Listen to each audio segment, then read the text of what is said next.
साथियों, आज हम चर्चा करेंगे संशोधित नियमों की गंगा पार्ट 10 पे। बजट मॉड्यूल के संबंध में अपन चर्चा करेंगे। IFFMS 3.0 पे साथियों 22 जुलाई को एक सर्कुलर जारी किया गया है, तो इसी को लेके आज हमने छोटा सा वीडियो बनाया। सबसे पहले तो बात करते हैं IFFMS का जो बजट मॉड्यूल है उसमें कुछ बातें बताइए। उसमें सबसे पहले तो ये कहा है चेकर और अप्रूवल का निर्धारण करना होगा, अर्थात बनाने वाला, उसको चेक करने वाला और उसको स्वीकृति देने वाला। तो इसमें ये कहा गया है कि ये तीनों कार्य विभागाध्यक्ष, बजट नियंत्रण अधिकारी या प्रशासनिक विभाग या वित्त विभाग जो जिससे संबंधित है, जो बजट का काम करता है, और तो उनको ये 3 प्रोसेस बनाने होंगे, मेकर, चेकर और अप्रूवल। 3 अधिकारियों को इसमें, या कर्मचारी अधिकारी जो भी हैं, जैसी सुविधा है उस हिसाब से 3 व्यक्ति को इसमें आपको क्या करना पड़ेगा, उनकी आईडी को इसके अंदर मतलब फिल करना होगा। अब अगली बात ये आती है, हल्का सा वैसे आपको पता है, मेकर तो क्या होता है साथियों, ये जो भी विभाग या संस्था में व्यक्ति जिससे कोई फाइल या प्रस्ताव या रिक्वेस्ट आइट बनाने की जिम्मेदारी दी जाती है, वो मेकर बनाएगा। बनाने के बाद में ये क्या करता है,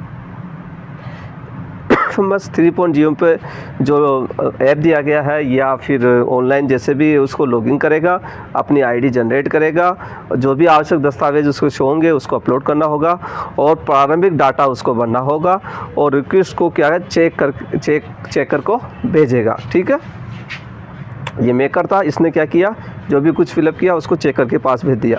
अब चेकर क्या करेगा, जिसे अपन कह सकते हैं जांच करने वाला या वेरीफाई करने वाला व्यक्ति होगा। ये वह अधिकारी कर्मचारी जिसे मेकर द्वारा की गई प्रविष्टि को जांचने की जिम्मेदारी दी जाती है।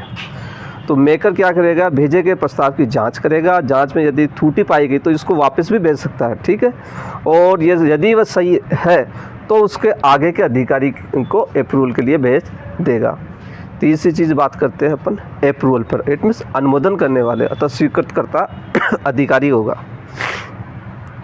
वह अधिकारी जिसे अंतिम निर्णय लेने का अधिकार है, जैसे विभागाध्यक्ष को, BCO, संयुक्त सचिव जो भी हैं, वो वहाँ का जिसको अधिकार है उसको क्या बनाना पड़ेगा, आपको अप्रूवल अधिकारी बनाना पड़ेगा। ये क्या करेगा, चेकर द्वारा जो भी फॉरवर्ड की गई रिक्वेस्ट को समीक्षा करेगा, सैंक्शन स्वीकृति जारी करेगा, ई साइन करेगा, अंतिम रूप से प्रोसेस या अप्रूवल करेगा। ये तो पूरा प्रोसेस है। अब मैं जो सर्कुलर में जो चीज़ें बताई गई है उसके बारे में अपन बात कर लेते हैं। सबसे पहले तो अपना पॉइंट दिया, PD खाते के अंदर जो राशि होती है उसको किस प्रकार से आप सेंड करेंगे। तो इसमें ये बताया है कि सबसे पहले तो बजट नियंत्रण अधिकारी क्या करेगा, ऐप जो है, जो डैशबोर्ड पे जो ऐप है उसको लॉगिन करेगा, अपनी आईडी को रिक्वेस्ट आईडी करेगा, जनरेट करेगा। जैसे ही रिक्वेस्ट आईडी बन जाएगी तो वो कुछ आवश्यक दस्तावेज मांगे जाएंगे, उनको क्या करेगा, अपलोड करेगा। अपलोड करने के बाद प्रशासनिक विभाग के माध्यम से वित्त व्यय विभाग को वो फाइल को ट्रांसफ़र करेगा। अब ट्रांसफ़र करने के बाद में क्या होगा, जब व्यय विभाग के पास फाइल आ जाती है तो उसे ये सहमति देगा। सहमति के बाद में क्या होगा, एक सैंक्शन जारी होगी। सैंक्शन पे क्या होगा, ई साइन होंगे। जैसे ई साइन हो जाएंगे तो बजट क्या हो जाएगा, बजट मिल जाएगा और ये बजट क्या होगा, उस संबंधित विभाग को दिखने ले जाएगा और PD खाते में राशि ट्रांसफ़र हो जाएगी। तो ये तो PD खाते में राशि ट्रांसफ़र का पूरा प्रोसेस है।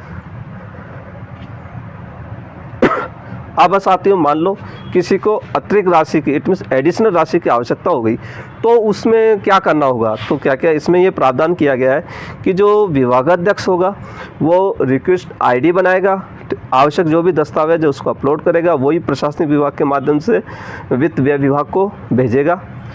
अब क्या करेगा, व्यय विभाग की जैसे सहमति मिलती है तो वो बजट भेजेगा। जब इसकी सहमति मिल जाएगी तो बजट भेजेगा और बजट विभाग की आईडी स्वीकृत होने पर पुल बजट में राशि उपलब्ध हो जाएगी। तो ये प्रोसेस था साथियों एडिशनल राशि के लिए। तीसरा जो प्रोसेस किया गया वो भी मैं बता देता हूँ। पुनर्विनियोजन के लिए रीएप्रोप्रिएशन प्रोसेस की जब आवश्यकता हो, इट मीन्स जब किसी शीर्ष में राशि कम हो, किसी अन्य शीर्ष में अधिक बचत हो रही हो, तो ऐसे मामलों में साथियों अगर आवश्यकता बजट की है तो आपको क्या करना है, विभाग क्या करता है इसके अंदर, ये इम्पोर्टेंट है साथियों, स्वयं जो विभाग होता है स्वयं पुनर्विनियोजन कर सकता है, रीएप्रोप्रिएशन कर सकता है यदि उसको अधिकार दिया गया हो। मान लो यदि उसको अधिकार नहीं है, इट मीन्स पावर नहीं है, तो वह वित्त विभाग को भेजेगा। ये ध्यान रखना, इस पर ये नोट कर लेना, ये इसको क्या करेगा, वित्त विभाग को भेजेगा। अब बात कर देंगे, और जब ये से ही वित्त विभाग के भैया फाइल चली जाएगी तो ये क्या करेगा, आईडी जो रिक्वेस्ट आईडी जनरेट करेगा, आज से दस्तावेज अपलोड करेगा, वित्त व्यय विभाग को भेजी जाएगी फाइल, और ये जब यहाँ से जाएगी तो ये बजट विभाग में फाइल जाएगी। बजट विभाग क्या करेगा, आईडी स्वीकृत करेगा और फिर क्या करेगा, ये राशि उपलब्ध करवाएगा। अब बात करते हैं अपन 4 पॉइंट की। जब आपको एसएनए के तहत कोई राशि रिलीज करनी हो तब क्या करना होगा। सिस्टम वही है सब में साथियों, रिक्वेस्ट आईडी बनाई जाएगी, आवश्यक दस्तावेज अपलोड प्रशासनिक विभाग के माध्यम से वित्त विभाग को भेजी जाएगी। जब व्यय विभाग की सहमति मिल जाएगी तो एक क्या होगा, सैंक्शन जनरेट होगी। सैंक्शन जनरेट होने के बाद एसएनए खाते में क्या राशि आ जाएगी। अगला पॉइंट है साथियों, स्वीकृत पदों को सिस्टम में जोड़ना। आपके जो पद हैं उनको सिस्टम में कैसे जोड़ोगे। इसमें कहा है कि आपको रिक्वेस्ट आईडी बनानी होगी, आवश्यक दस्तावेज अपलोड करने होंगे, प्रशासनिक विभाग के माध्यम वित्त विभाग को भेजी जाएगी फाइल। व्यय विभाग की जब सहमति मिल जाएगी तो जो मास्टर डाटा होगा उस पर पद दिखने लगेंगे, ठीक है। और पदों की स्वीकृति किसके द्वारा, प्रशासनिक विभाग द्वारा जारी की जाएगी। ये सिस्टम इसमें रखा गया है। अगला है, मान लो किसी को कंप्यूटर, टेलीफोन, वाहन आदि खरीदने, इसमें भी ये सिस्टम रखा है साथियों। आपको रिक्वेस्ट आईडी जनरेट होगी, आवश्यक दस्तावेज अपलोड करने होंगे, प्रशासनिक विभाग के माध्यम से वित्त व्यय विभाग को फाइल भेजी जाएगी। फिर व्यय विभाग क्या करेगा, जैसे सहमति मिलेगी तो मास्टर डाटा में से दर्ज हो जाएगा जो आप मांग रहे हैं, कंप्यूटर मांग रहे हैं, टेलीफोन मांग रहे हैं, वाहन मांग रहे हैं, ये ऑटोमेटिक मास्टर डाटा में दर्ज हो जाएगा। अब बात करते हैं नया पीडी खाता खोलना। आपको नया पीडी खाता खोलना है तो उसमें ये सिस्टम बताया गया है कि आपको उसको लॉगिन करनी है, रिक्वेस्ट आईडी बनाएंगे, लेकिन कुछ विवरण वो मांग रहा है। क्या क्या नया अगर पीडी खाता खोलना है तो वो कहेगा पीडी खाता आपको क्यों चाहिए, आपको इस चीज़ का देना होगा जवाब, और किस प्रकार का चाहिए, इंटरेस्टेड चाहिए, नॉन इंटरेस्टेड चाहिए, ये आपको बताना होगा। खातादारी का नाम देना पड़ेगा, पद देना पड़ेगा, और कोषालय कौन सा, ये सब आपको विवरण देना होगा। जब ये सब आप ये दे देंगे तब ये जो प्रस्ताव आपने बनाया है उसको वित्त मार्गोपाय विभाग को भेजना होगा। फिर यहाँ से जैसे स्वीकृति मिलती है तो कोष कार्यालय में खाता खोल सकेंगे। कहाँ पे, कोष कार्यालय में खाता खुल जाएगा। अन्य जानकारी पे ये क्रिया आपको यूजर्स मैनुअल और टास्क लिस्ट पे IFMS राजस्थान गवर्नमेंट इन पर उपलब्ध है, और तकनीकी सहायता के लिए साथियों हेल्प डेस्क भी दिए गए हैं।